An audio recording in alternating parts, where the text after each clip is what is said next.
Pessoal, bom dia, boa tarde, boa noite. Eu sou o Léo. Vamos aí continuar esse curso nosso aqui de Física 4. Nós vamos começar o módulo de relatividade restrita nesses vídeos. E não sei se vocês estão reparando, se alguém acompanha o canal, eu estou num ambiente diferente, né? Porque ainda bem nós retornamos ao presencial. Eu estou na minha sala aqui. Em breve eu devo fazer aí um vídeo aí com uma tour aqui pelo campus, mas eu estou na minha sala e estou muito contente por estar na minha sala. Mas então vocês vão ver aqui alguns raios de sol aqui passando aqui, porque o ambiente é um pouco diferente. Mas o conteúdo vai estar mostrando aí e está bacana, beleza? Mas já vou começar já do início. Para iniciar essa parte de relatividade restrita, eu achei razoável a gente começar um pouquinho antes de entrar na teoria de Einstein em si. No caso, que eu chamei aqui da treta inicial, né, o experimento de Maxwell-Morley é a primeira parte desse vídeo. Vai vir em duas partes, porque ficou um pouquinho longo para dar para descrever o experimento todinho e as consequências desse experimento, beleza? Mas já vou começar aqui, né? Durante esse curso de Física 4, a gente começou estudando eletromagnetismo, a gente viu as equações de Maxwell, só reformulando aqui para vocês, né, e só revisando aqui para vocês, né? A gente falou da lei de Gauss, aqui estão todas as leis aqui do eletromagnetismo em sua forma local, né, em sua forma pontual, que vale para cada ponto do espaço. A gente tem aqui a lei de Gauss para o magnetismo, a lei de Faraday, a lei de Ampère-Maxwell, né, com a correção de Maxwell aqui já de uma vez, a equação da continuidade, que ela é coerente com essas equações aqui em cima, com essas quatro equações aqui em cima, e a lei de força de Lorentz. Com essas equações aqui, a gente consegue construir toda a teoria do eletromagnetismo clássico e também a teoria da ótica. Ela acaba estando incluída nessas equações aqui. Por quê? Porque as equações de Maxwell elas nos retornam ondas transversais para o campo elétrico e para o campo magnético, a direção de propagação, no caso, por exemplo, se a gente estudar no vácuo. Então, as equações de Maxwell elas nos retornam essas ondas transversais. Para uma direção de propagação arbitrária, por exemplo, numa direção U, com o vetor de onda aqui sendo K vezes U, o chapéu aqui é a direção de propagação, a gente tem que o campo magnético é dado por esse camarada aqui. Então, o campo elétrico e o campo magnético são sempre perpendiculares entre si, e também o campo elétrico e o campo magnético de uma onda eletromagnética, eles são perpendiculares à direção de propagação. E a conclusão que Maxwell chegou é que a luz, a própria luz, é uma onda eletromagnética. Então, fenômenos envolvendo a luz, por exemplo, fenômenos ópticos, seriam fenômenos, no fundo, eletromagnéticos. Mas o que é a luz, né? Existem aí três descrições para a gente poder falar de fenômenos envolvendo a luz. Existe uma teoria corpuscular da luz, que a luz ela é composta por partículas de luz. Essa teoria, por exemplo, Newton, ele pensava assim, Newton tinha uma visão bem mecanicista, eu não conheci ele pessoalmente, mas ele aparentava ter uma visão bem mecanicista da ciência, e aí ele supunha que a luz ela era composta por partículazinhas, e supondo isso, ele conseguia descrever algumas coisas, mas não todas as coisas com relação a fenômenos envolvendo a luz. A gente tem uma teoria ondulatória da luz, que a gente já estudou nessa disciplina também, que veio lá dos experimentos de Young, por exemplo, e a gente tem a teoria quântica, que a gente ainda não sabe se a luz é uma onda ou uma partícula, ela tem comportamentos de onda e tem comportamentos de partícula também, mas a gente vai entrar nesse comportamento aí quântico da luz, onde ela é descrita por um estado quântico, em breve aí, nessa disciplina, ou mesmo num curso de introdução à quântica, beleza? Mas tá, beleza. Aí vamos tentar revisar algumas coisinhas aqui lá de Física 1, para a gente tentar pensar nesse experimento de Maxwell-Morley, tá certo? Então vocês estão vendo que eu trouxe aí, ó, a teoria do eletromagnetismo. A teoria do eletromagnetismo nos trazia uma onda eletromagnética como um resultado das equações do eletromagnetismo. Essas ondas eletromagnéticas, nessa época final ali do século XIX, já estavam sendo estudadas, inclusive para transmissão de informação, tá certo? Hoje a gente trabalha com isso, né? Vocês estão vendo esse vídeo aí porque houve uma transmissão de informação, por exemplo, via o Wi-Fi, certo? Mas vamos tentar lembrar lá de Física 1. O que são referenciais inerciais, né? Um referencial inercial ele é aquele em que as partículas não sujeitas, aqui é sujeitas, né? Sujeitas, não sujeitas a forças, então vou ler de novo. Ó. O referencial inercial é aquele em que as partículas não sujeitas a forças ou em que a resultante das forças seja nula, permanece em repouso ou em movimento retilíneo uniforme, certo? E qualquer referencial que se move com velocidade constante com relação a outro referencial é dito inercial. Então, se a gente tem esses dois referenciais aqui, um referencial com linha e um referencial sem linha, que se movem em relação um ao outro com velocidade constante, a gente fala que esses dois referenciais são inerciais. E a gente pode estudar as leis da mecânica com relação a esses referenciais. Lá da Física 1, a gente lembra das transformações de Galileu, né? Esses camaradas aqui são as transformações de Galileu. Nesse módulo agora de relatividade restrita, a gente vai ver quais as transformações que o eletromagnetismo, por exemplo, segue. Não são essas transformações de Galileu, mas essas aqui são as transformações de Galileu. Então, dadas essas transformações, a gente consegue, por exemplo, falar que dado uma partícula P que se move com relação a esses dois referenciais S e S', a velocidade dela se relaciona dessa forma. Aqui a velocidade de P com relação a S', ela é igual à velocidade de P com relação a S menos a velocidade de S' com relação a S, certo? Então, esse aqui acaba sendo um resultado importante lá da física 1. Então, dado uma partícula P que se move com relação a estes referenciais inerciais, essa composição de velocidades vale, certo? E aí, se a gente derivar essa equação aqui da composição de velocidades com relação ao tempo, a gente chega nessa situação aqui, ó. Essa situação aqui tá me falando que, dado uma partícula que se move com relação a dois referenciais inerciais, a aceleração dessa partícula é a mesma em cada um desses referenciais. Ou seja, a força resultante é a mesma que atua na partícula em cada um desses referenciais. Ou seja, a segunda lei de Newton, que é esse camarada aqui, é invariante com relação às transformações de Galileu. Resumindo aqui, dadas as transformações de Galileu, que a gente estuda desde lá da física 1, ou dados esses referenciais inerciais, as leis da mecânica são invariantes. O que significa isso? Significa que elas mantêm a mesma forma, tá certo? F é igual a MA no referencial S, F' é igual a M'A' no referencial S'. Então, elas mantêm a mesma forma. Então, a gente fala que elas são invariantes sob uma transformação de Galileu, certo? Ou seja, é impossível detectar o movimento retilíneo de um referencial com relação ao outro. Só que não. Por quê? Porque as equações de Maxwell, elas não são invariantes sob transformações de Galileu, tá certo? E aí já começa a ter um problema, porque se as equações de Maxwell não são invariantes sob transformações de Galileu, alguma coisa pode estar ruim, tá certo? Então, as equações de Maxwell não são invariantes sob transformação de Galileu, e ainda mais do que isso, se a gente tenta aplicar essa composição de velocidades para a luz, por exemplo, aqui no movimento horizontal, aqui dados esses dois sistemas, se a gente tenta aplicar essa composição de velocidades para a luz, a gente encontra esse resultado aqui, ó, que C' é igual a C menos V. Só que esse resultado nunca foi observado, ou seja, a velocidade da luz com relação a dois referenciais inerciais, ela nunca foi detectada essa mudança na velocidade da luz entre dois referenciais inerciais. Então já estava surgindo alguns problemas, né? E ainda mais que isso, né? As equações de Maxwell, a gente acabou de ver, inclusive, nesse vídeo na revisão, elas nos retornam ondas eletromagnéticas, mesmo no vácuo, só que isso era inconcebível no século XIX, certo? A luz ela necessitava de um meio para se propagar. Então, no século XIX, até o século XIX, era inconcebível para qualquer cientista que vinha de toda a tradição newtoniana que alguma onda se propagasse no nada, tá certo? Isso era impossível, tinha que ter algum meio para a onda se propagar. E aí várias hipóteses foram criadas, a que a gente vai analisar é a hipótese do éter luminífero, tá certo? O que é o éter luminífero? É uma entidade física que ela permeia a tudo e a todos, ela permeia todo o universo, e ela tem algumas características bem marcantes. Por exemplo, ela é muito difícil de detectar, ela vai estar permeando tudo e a todos com as mesmas propriedades, é uma coisa bem etérea para fazer a brincadeira aqui, é uma coisa quase divina, tá certo? Mas se é uma coisa que a gente quer trabalhar cientificamente, a gente tem que ser capaz de detectar esse éter luminífero, tá certo? A gente tem que ser capaz de detectar essa entidade que permeia todo o universo. E um jeito de detectar isso é, por exemplo, a gente tentar ver alguma modificação na velocidade da luz ou em algum tipo de velocidade com relação ao movimento da Terra nesse éter. Então aqui tem o sistema solar, aqui não está em escala, obviamente, tem um Sol aqui, e não é o sistema solar, né? Só o Sol e a Terra. Esse U aqui está indicando a velocidade de propagação da Terra nesse instante. Então a Terra está girando aqui ao redor do Sol, certo? E a gente pode falar assim, ó, tá, se existe um éter que permeia a tudo e a todos, e todo o universo, a Terra se move com relação a esse éter. Esse éter ele pode estar parado ou ele pode estar se movendo.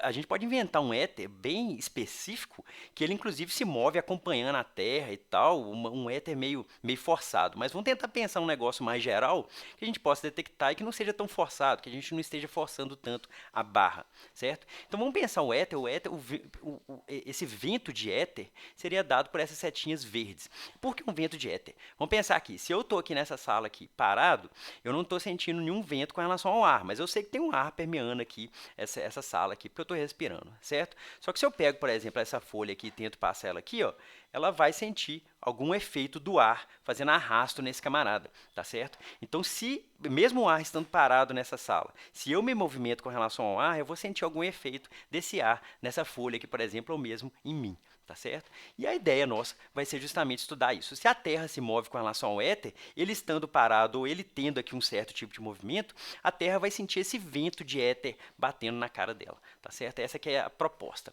Então, em vermelhinho aqui eu vou deixar a velocidade da Terra com relação ao éter, em verde aqui a velocidade do éter com relação à Terra. Nesse vídeo eu só vou apresentar as características principais. No próximo vídeo a gente vai analisar como tentar medir essa velocidade com relação ao éter num experimento muito sensível. E eu vou apresentar esse experimento também nesse vídeo, tá certo? Então, como detectar mesmo indiretamente esse éter luminífero? Então, se o éter está permeando todo o universo aqui, tá certo? Ele vai estar permeando esse sistema solar todo aqui, vai estar permeando a órbita da Terra.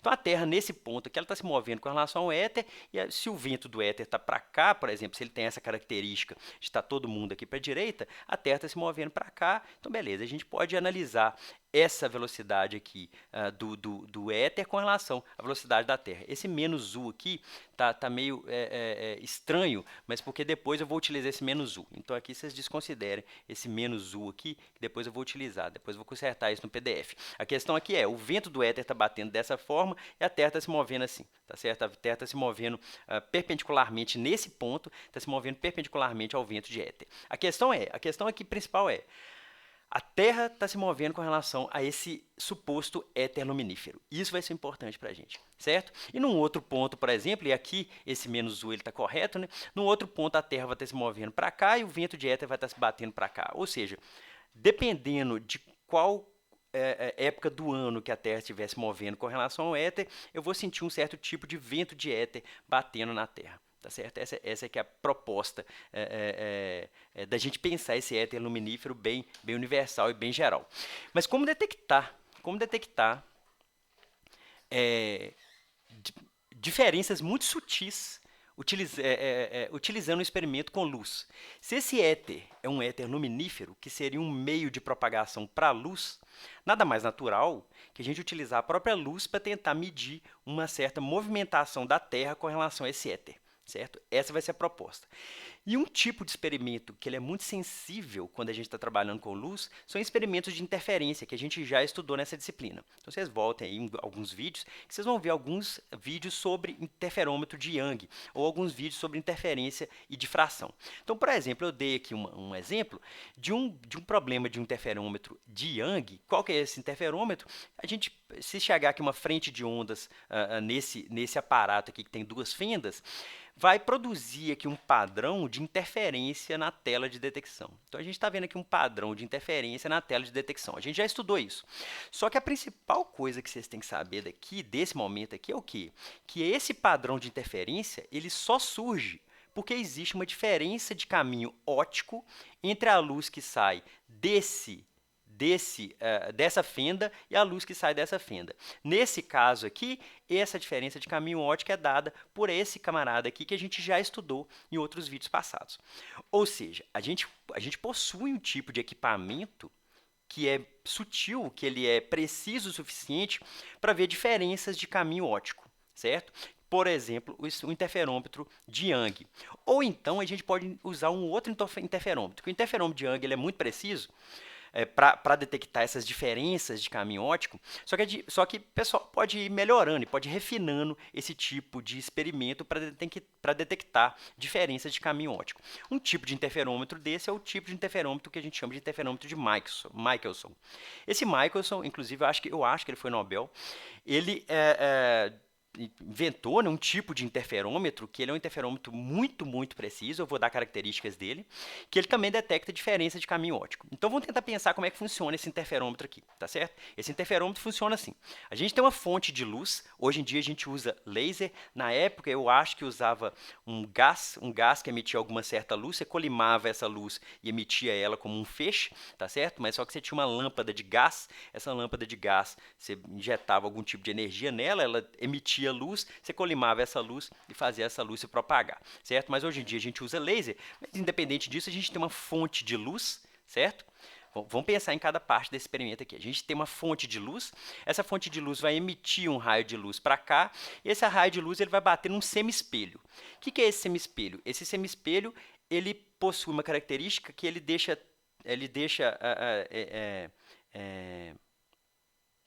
oh meu Deus, esqueci o nome. Ele transmite 50% da luz que passa nele e ele reflete 50% da luz que passa nele, tá certo? É um semi-espelho especialmente fabricado para isso. Então ele vai deixar passar 50% da luz que chega nele e vai refletir 50% da luz. Então eu vou acompanhar a luz aqui com algumas cores só para a gente identificar, certo? Então primeiro eu vou fazer de cor azul a luz que for refletida pelo semi-espelho. Então a luz ela vai sair da fonte de luz, vai bater aqui, certo? Vai bater no semi-espelho e vai subir, beleza? Aí ela vai percorrer esse caminho D1, vai chegar aqui nesse espelho, M1 e M2 são dois espelhos mesmo, são espelhos 100%, e bateu lá ele reflete, certo? Só esse M que é um semi-espelho. Então a luz saiu da fonte de luz, bateu no semi-espelho e foi refletida. Essa luz que foi refletida, ela bate nesse espelho aqui, ela reflete nele e vem para cá, certo? Quando ela vem para cá, ela vai bater nesse semi-espelho, ela pode ser refletida de novo, que não me importa, eu só vou me importar com a luz que vai ser detectada aqui, e ela pode ser transmitida. Então, ela vai ser transmitida e vai chegar aqui. Ou seja, essa luz aqui, esse feixe de luz que fez esse caminho esquisito que eu percorri aqui, mas espero que vocês tenham dado para entender, ó, a luz sai da fonte de luz, bate no semi-espelho, sobe aqui, bate no espelho, desce, é transmitida de novo e vem para a tela de detecção, certo? Essa luz azul que eu coloquei aqui, esse azul que não é a cor da luz, certo? É só pictórico, isso aqui é só para a gente conseguir enxergar aqui. Essa luz aqui, ela vai percorrer qual caminho? Ela vai percorrer esse caminho aqui, ó, da fonte de luz até M, certo? Então, vou até apagar aqui. Ela vai percorrer da fonte de luz até M, de M até o espelho, do espelho até M, e depois de M até o semi-espelho, beleza? Então, ela vai percorrer esse caminho. Ela vai percorrer duas vezes esse caminho D1, esse caminho da fonte de luz até M e esse caminho de M até a tela de detecção. Beleza? Agora vamos pensar agora a luz que vai ser transmitida. Então, a luz que vai ser transmitida, ela vai sair da fonte de luz e vai bater em M, certo? Ela vai ser transmitida. Quando ela for transmitida, ela vai percorrer aqui. Esquece esse P aqui por enquanto. Ela vai percorrer aqui, vai bater em M2, vai chegar em M2, vai ser refletida, vai bater em M. Quando ela bate em M, ela pode ser refletida de novo para cá ou pode ser transmitida. A luz transmitida para a fonte de luz não me importa, só me importa a luz que vai ser detectada aqui. Depois ela vai percorrer para cá de novo, certo? Ou seja, essa luz que veio para M2, ela vai percorrer o caminho da fonte de luz até M, o caminho de M até M2, que vale D2, o caminho de M2 até M, que vale D2 também, e o caminho de M até a teledetecção, certo? Ou seja, essa luz que veio da fonte de luz até o semi-espelho, subiu para cá, desceu de novo, foi transmitida e foi detectada, andou esse caminho da fonte de luz até M, andou esse caminho de M até a teledetecção, certo? E também andou duas vezes essa distância D1. Essa luz, por sua vez, que foi transmitida, que é o raio verde, ele percorreu o caminho da fonte de luz até M, o caminho de M até a teledetecção e duas vezes essa distância D2, que é de M até M2. O que vai diferenciar um caminho do outro aqui? O que vai diferenciar um caminho do outro aqui é justamente a diferença entre D2 e D1, tá certo? Se tiver diferença entre D2 e D1, esse interferômetro ele vai mostrar um certo tipo de franja de interferência. Então, essa é a ideia. Vocês estão vendo que ele tem um pouquinho mais de sutileza com relação ao interferômetro de Young, que o interferômetro de Young era só duas fendas e a gente media lá a diferença de caminho, só que esse aqui também tem uma diferença de caminho. Qual que é a diferença de caminho? A diferença de caminho aqui é entre D2 e D1. tá certo? Então, o que eu vou analisar aqui? Eu vou analisar uma luz que foi refletida pelo semiespelho, subiu em M1 e desceu para a tela de detecção, e eu vou analisar uma luz que saiu da fonte de luz, foi transmitida por M, bateu em M2 e chegou na tela de detecção de novo, tá certo? Essa é que é a ideia. Resumo desse interferômetro de Michelson. Quando eu tiver uma diferença de caminho entre D2 e D1, eu consigo ver uma franja de interferência, tá certo? E se eu conseguir manipular essa diferença de caminho entre D2 e D1, eu consigo, inclusive, ver uma franja de interferência mudando de lugar. Daqui a pouco eu vou mostrar um GIF para vocês, mostrando isso bonitinho, tá certo? Aí, agora, só alguns detalhes aqui. Então, esse interferômetro ele é construído como? A gente tem uma fonte de luz, um semiespelho, um espelho ajustável, um espelho M2 e uma tela de detecção. Quem que é essa lente P aqui? Essa lente P, ela existe aqui justamente para compensar essa espessura de M, tá certo? Isso aqui é só um detalhe técnico que a gente nem vai precisar de analisar para o nosso caso, não. A gente vai assumir, por exemplo, que esse M ele tem uma espessura mínima, ele tem uma espessura infinitesimal, tá certo? Só que esse P aqui ele vem justamente para compensar essa espessura de M. Por quê? Vamos pensar aqui comigo. Se essa luz aqui sai daqui da fonte de luz, ela bate em M para ser refletida até M1, quantas vezes que ela passa dentro do semiespelho? Eu vou contar aqui com vocês, fazendo aqui uma outra curva aqui. Eu vou contar mesmo, olha só. Ela vai percorrer esse semiespelho uma vez, duas vezes, está de rosa aqui, aí ela vai subir cá para cima, certo? Bateu no espelho aqui, desceu, aí ela vai percorrer mais uma vez esse semiespelho e vai descer. Beleza? Então, ela percorreu esse semiespelho, a espessura dele, ela percorreu ele 3 vezes. Beleza? Beleza, né? Agora, para essa luz que sai aqui da fonte de luz e ela é transmitida, para ela chegar aqui na tela de detecção, se eu não tiver esse semiespelho P, ela só ia passar na espessura desse semiespelho uma vez, tá certo? Então, a gente conserta isso colocando essa lente P aqui. Então, olha só, eu vou colocar aqui também, ó, a luz saiu da fonte de luz, passou uma vez aqui, ó, certo? Aí, na hora que ela for, aí ela vai continuar aqui, certo? Continuou aqui, foi transmitida. Aí ela vai passar uma vez aqui dentro, ó, pum, uma vez. Eu coloquei até de laranja aqui. Aí ela vai continuar, certo? Vai bater aqui e vai ser refletida. Aí ela veio aqui, encontrou com essa lente, passou mais uma vez aqui, ó, pum. Aí ela vai vir aqui, vai bater no semiespelho e vai ser refletida.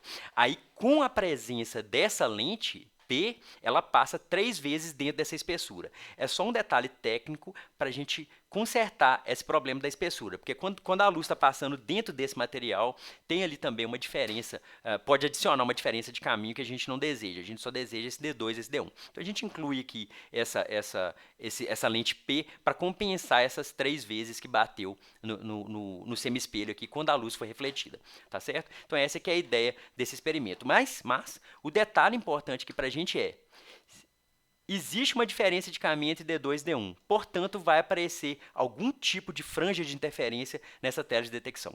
Esse aqui é o detalhe importante para o que a gente quer aqui, tá certo? Esse aqui é o detalhe importante. Então, tentem dar uma pensada, voltem nesse interferômetro aqui, é um interferômetro muito importante. Existem vários experimentos utilizando esse interferômetro, por exemplo, para medir índice de refração do ar ou de algum outro gás. Então, esse interferômetro é um interferômetro muito importante, não só para a história da física, mas para a tecnologia atual. O LIGO, né, o LIGO, que é o detector de ondas gravitacionais, ele usa algo, não é o interferômetro de Michelson, mas ele usa algo que tem essa diferença de caminho desse tipo aqui, se vocês analisarem. Desse tipo, não é exatamente, mas é desse tipo. Então, é um negócio muito atual também, esse tipo de interferômetro. É um interferômetro muito preciso. Então, tentem dar uma voltada aqui e dar uma estudada nesse interferômetro. Bacana. Mas aí, vamos tentar pensar um pouquinho sobre esse interferômetro aqui.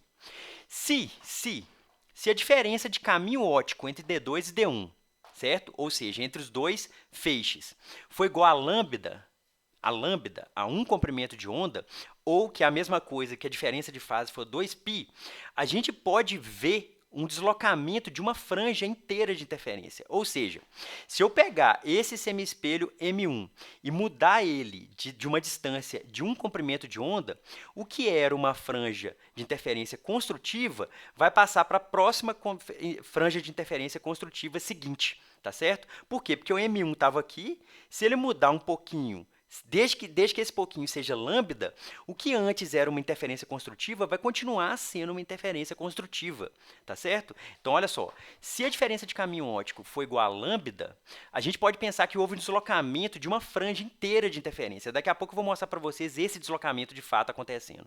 Como se uma franja escura se deslocasse para a posição da franja escura imediatamente vizinha, tá certo? Ou uma franja clara se deslocasse para a posição da franja clara vizinha. Tá certo? E se a diferença de caminho óptico entre esses dois feixes for igual a lambda sobre 2, ou seja, se uma diferença de fase for igual a π, né? Ou seja, se eu deslocar esse espelho M1 de uma distância, lambda é comprimento de onda, tem unidade de distância, né? Se eu pegar esse espelho M1 e mudar ele de uma distância de meio comprimento de onda, o que vai acontecer?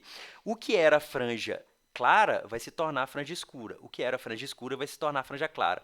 Então, a gente pode pensar que vai haver aí um deslocamento de meia franja, como se uma franja escura fosse para um lugar de uma franja clara imediatamente vizinha. A gente vai ver isso acontecendo daqui a pouquinho. Aí, agora, só algumas informações, algumas observações importantes sobre esse experimento, né? Então, a gente pode aqui, para a nossa análise, isso é muito específico para essa análise nossa, a gente pode desprezar a espessura das lentes e dos semiespelhos no interferômetro de Michelson. Por quê? Porque a gente está fazendo aqui uma análise muito teórica desse experimento. Se você for repetir o experimento, obviamente, você vai ter que prestar atenção nessa tecnicalidade. E, de fato, nessa disciplina, não é no escopo dessa disciplina, mas, de fato, nessa disciplina, a gente não estudou a reflexão da luz por superfícies. E nesse experimento aqui, a gente tem algumas reflexões da luz por superfícies. Por exemplo, aqui no semiespelho, aqui em M2 e aqui no espelho ajustável, certo? Só que essa reflexão da luz por algumas superfícies pode afetar a fase da luz refletida. Não vou entrar em detalhes aqui, isso entra em coisas de condição de contorno do campo eletromagnético, não é do escopo dessa disciplina, mas eu deixo aí para quem quiser, pode pegar o Griffiths de eletromagnetismo ou mesmo o Moisés volume 4, que tem isso explicadinho. Eu só vou contar para vocês. Se a luz sofreu uma reflexão em um meio com índice de refração, esse Nzinho aqui é índice de refração, viu? Se a luz sofreu uma reflexão em um meio com índice de refração menor, não existe mudança de fase ou mudança no comprimento de onda dessa luz, mudança de fase nessa luz refletida. Se a luz sofreu uma reflexão em um meio com índice de refração maior, existe uma mudança de fase de π nessa luz refletida, tá certo? Isso aqui é só um detalhe técnico também, não vai entrar na conta que a gente vai fazer, mas é um detalhe técnico que eu acho importante para citar para vocês, beleza? Mas eu vou deixar aí na descrição algumas referências para quem quiser dar uma olhada nisso. Essa mudança de fase ela ocorre devido à condição de contorno para o campo elétrico e para o campo magnético, porque se eu tiver um contorno, eu tenho uma superfície, o campo elétrico e o campo magnético eles têm que respeitar algumas condições de contorno para nessas superfícies, certo? E isso aqui é um detalhe importante para a gente pensar. Para interferômetro de Michelson comuns, ou seja, os da época que eles construíram e mesmo os mais comuns, não nem os tão avançados, é possível detectar deslocamento de até 1 sobre 20 de comprimento de franja, certo? Se a franja se deslocar 1 sobre 20 do tamanho dela, já dá para detectar. Isso é muito preciso, isso é muito, muito, muito preciso, tá certo? Ou seja, a gente está criando aqui um tipo de interferômetro que ele é muito preciso e ele é tão preciso que ele poderia, em princípio, detectar o movimento da luz com relação ao éter. Tá certo? Vamos voltar no início aí do vídeo. O início do vídeo é detectar o movimento da luz com relação ao éter. E, de fato, essas franjas, isso aqui também é só um detalhe técnico, esse último aqui, essas franjas formadas no interferômetro de Michelson, elas têm um formato circular ou oval, certo? Devido a como esse interferômetro é construído. Eu também não vou entrar em detalhes disso aqui, mas essas franjas são conhecidas como franjas de Heidinger, tá certo? E aí eu vou mostrar um gifzinho desse experimento. Nesse gifzinho, vocês vão ver que ele tem aqui, ó, esse gifzinho tem aqui umas franjas, vocês estão vendo que são umas franjas ovais, e tem um camarada aqui mudando um parafuso. E esse parafuso, só voltando aqui nesse desenho aqui, esse parafuso, o que ele vai fazer é mover esse espelho M1. Ele está movendo esse espelho M1, por exemplo, para cá, para cima aqui, tá certo? À medida que esse camarada vai rodando esse parafuso, ele está movendo esse espelho nanometricamente, milimetricamente, mentira. Mentira, hein? Errei aqui. Esse camarada tá movendo esse espelho ajustável milimetricamente, tá certo? Ele move milímetros desse espelho. Então é muito, muito, muito pouco que ele está mexendo, beleza? Então olha só, esse camarada aqui vai estar mexendo esse semi-espelho para cá. E aí vocês vão ver o que vai acontecer na tela de detecção. Aquelas figuras ovais que estão aparecendo, elas estão aparecendo nessa tela de detecção aqui, tá certo? Então vocês vão ver o que vai acontecer aqui, ó. Olha só, esse camarada então vai mover o espelho M1, tá certo? Então ele vai mover esse espelho M1, coisa de muito pouco, ele está movendo muito pouco. Cada rodada aqui nesse micrômetro, nem milímetro, não, eu acho que é micrômetro esse camarada. Depois eu vou conferir para vocês. Esse camarada que eu acho que é um micrômetro que chama. Então ele move um pouquinho esse micrômetro e ele vai mover o semi-espelho micrômetros ali, tá certo? E aí vocês vão ver o que vai acontecer. Olha só, vou dar o play aqui. Vocês estão vendo que ele está mexendo e as franjas elas vão mudando de lugar, tá certo? Ou seja, quando uma franja clara dessa chegou a franja mais na frente, vamos supor aqui que tem uma franja, deixa eu dar o pause aqui, deixa eu pegar aqui. Vou ir movendo um por um aqui, tá certo? Pensa só nessa franja aqui, ó. Pensa nessa franja aqui, ó. Deixa eu colocar aqui de outra cor. Vou colocar essa cor azul aqui. Então tem essa franja aqui. Quando essa franja aqui chegar no lugar dessa franja aqui, ó, significa o quê? Significa que o semi-espelho moveu a distância de um comprimento de onda, tá certo? E quando essa franja que é azul aqui, que eu coloquei de azul, chegar no lugar dessa franja escura aqui, significa o quê? Significa que o semi-espelho moveu meio comprimento de onda. Então, o camarada ele está utilizando um aparato justamente para mover esse semi-espelho e ver as diferenças na franja aqui, tá certo? Então, vou dar o play aqui. Ah, não dá, que não dá. Meu camaradinho não dá para ficar os dois, não. Mas olha lá, olha. Na hora que esse camarada aqui, ó, pega só esse sujeito aqui, ó. Deixa eu dar o play aqui e tentar ir movendo aqui, ó. Quando esse camarada aqui chegar na próxima franja, significa que moveu um comprimento de onda, tá certo? Então, olha só, na hora que uma franja, a franja de trás, ela ocupa o lugar da franja da frente, significa que o semi-espelho moveu um comprimento de onda. E na hora que a franja de trás chegar no lugar da próxima franja escura, significa que o espelho moveu meio comprimento de onda. O que a gente está vendo aqui? A gente está vendo um experimento que ele é muito preciso para detectar o quê? Para detectar justamente diferenças de caminho. Porque o que esse camarada aqui está fazendo é justamente mudando o caminho. Ele está ajustando a diferença de caminho óptico entre os dois feixes. Um feixe que vai reto e o feixe que foi transmitido. Tá certo? Então, o que esse experimento está fazendo é justamente isso. A gente está vendo aqui uma diferença de caminho óptico e uma alteração na franja de interferência. O que é importante para a gente aqui? Isso aqui vai ser importante, ó. Que esse experimento ele é capaz de detectar essa mudança na franja de interferência de até 1/20 de franja. Ou seja, se essa franjinha aqui mudar de 1/20, eu já consigo detectar alguma coisa. Houve alguma mudança. Ou seja, é muito preciso esse tipo de experimento. E ele ser muito preciso vai ser importante para a gente, certo? Nesse vídeo, eu quis só apresentar esse interferômetro de Michelson. Na próxima, e apresentar esse conceito desse éter luminífero, ele era necessário na época, ele era muito necessário na época, por quê? Porque a luz é uma onda eletromagnética, a luz sai do Sol e chega aqui na Terra. Então tem que ter alguma coisa entre o Sol e a Terra para a luz se propagar. Vamos supor esse éter. Só que se esse éter é uma entidade física, uma entidade científica, a gente tem que ser capaz de detectar esse camarada. Se a gente tem que ser capaz de detectar esse camarada, vamos tentar propor um experimento para detectar. O primeiro experimento que tentou detectar isso de uma maneira muito precisa foi esse experimento utilizando esse interferômetro de Michelson, que no próximo vídeo a gente vai analisar ele fazendo as contas. A gente vai fazer todas as contas desse experimento de Michelson. Mas nesse vídeo eu quis simplesmente apresentar esse interferômetro de Michelson e mostrar para vocês que se ele é tão preciso com relação a essa mudança, esse deslocamento das franjas de interferência, então por que não utilizar esse tipo de interferômetro para detectar justamente mudanças na velocidade da luz quando eu estou em posições diferentes da órbita da Terra? Então essa vai ser a pergunta que a gente vai querer fazer no próximo vídeo. Espero que tenha dado para entender, não sei se ficou confuso, espero que tenha dado para entender. Um grande abraço, falou, tchau.